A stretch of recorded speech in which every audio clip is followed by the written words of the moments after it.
Hello folks, Lee Markins here. I'd like to discuss how to assemble the ClusterO2 kit.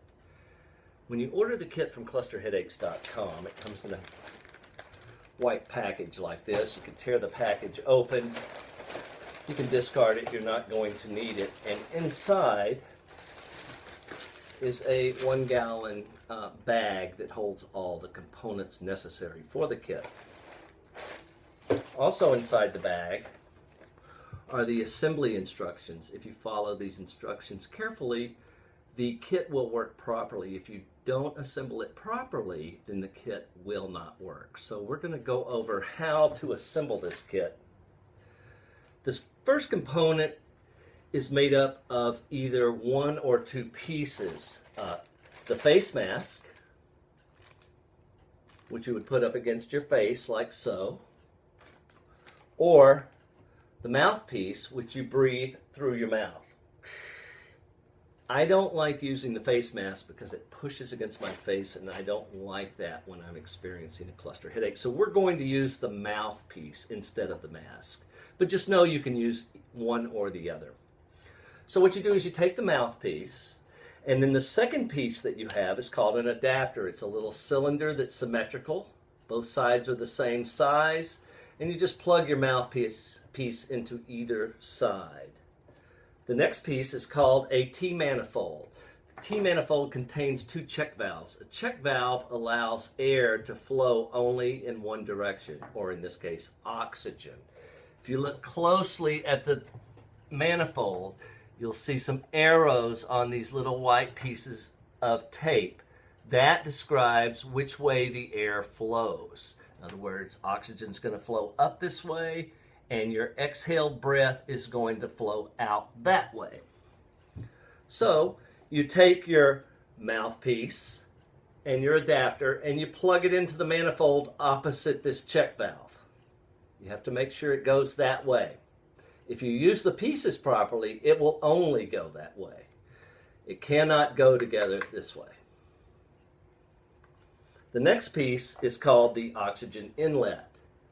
This piece goes on the bottom of the manifold, and it has a little receiver here that you plug your hose into, and the other end of the hose goes to your regulator on your tank. The final piece is the bag. It's a 3-liter bag.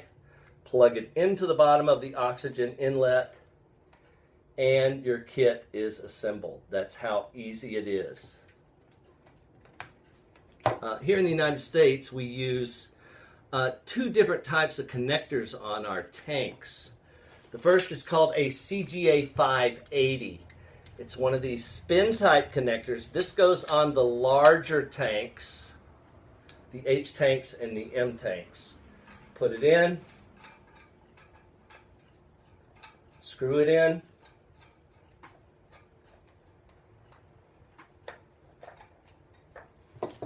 tighten it with a little wrench. Don't over tighten it, just enough so that it's snug. And then you can plug the other end of your hose into this little pitman right here. I bought this regulator on eBay. I don't know if I told you it's a CGA 580.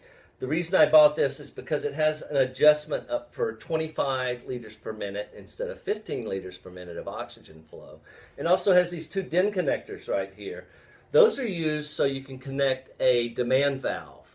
Demand valve, the way a demand valve works is it only allows oxygen to flow when you're inhaling. When you're not inhaling, the demand valve ceases the flow of oxygen. With this setup, oxygen flows continuously. We turn it on, and it's flowing. Now, the reason the check valves are in here is so that if the black bag becomes overinflated, the oxygen comes up and goes out. That way the bag won't explode. You can feel the oxygen, if you cover up the mouthpiece, flowing out of this piece right here. And to use it, I basically deflate the bag on one inhalation, exhale through my nose as the bag inflates. Like so.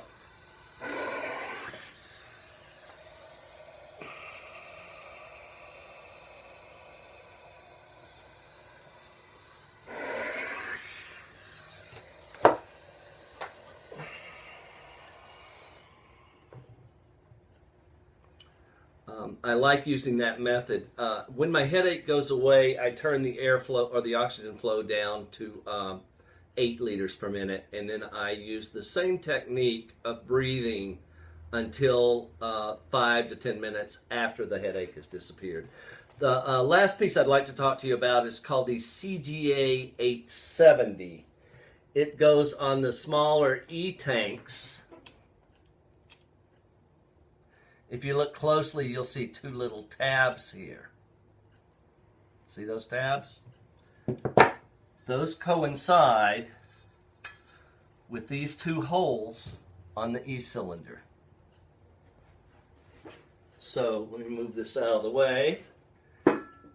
You just put this on here, line up those 2 tabs,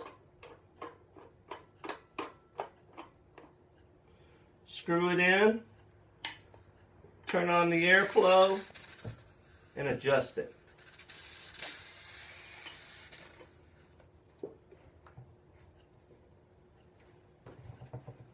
And that's all there is to it. I hope you enjoyed this little demonstration, and I hope it helps you to achieve some pain-free time. Take care, folks. Bye.